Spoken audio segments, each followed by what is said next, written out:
সকালের সোনালি আলোয় পাহাড়ের চূড়ায় দাঁড়িয়েছিল ছোট হনুমান। আজ তার মনটা অদ্ভুতভাবে অস্থির।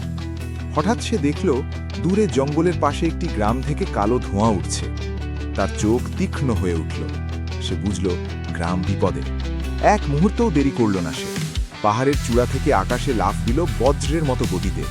নিচে নেমে দেখল এক বিশাল দুষ্ট রাক্ষস আগুন ছুঁড়ে গ্রাম জ্বালিয়ে দিচ্ছে। গ্রামবাসীরা ভয়ে কাঁপছে।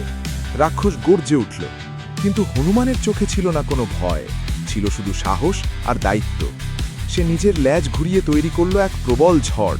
আগুন একে একে নিভে যেতে লাগল। রাক্ষস হতভম্ব হয়ে পিছিয়ে গেল। ঠিক তখনই হনুমান তার সোনালি গদা তুলে এক শক্তিশালী আঘাত করল। রাক্ষস ছিটকে দূরে পড়ে গেল। গ্রাম আবার শান্ত হয়ে উঠল। সূর্য ডুবে যাওয়ার আগে হনুমান আকাশের দিকে তাকিয়ে মৃদু হাসল, কারণ সে জানে যতদিন সাহস আছে ততদিন অন্ধকার কখনো জিততে পারে না।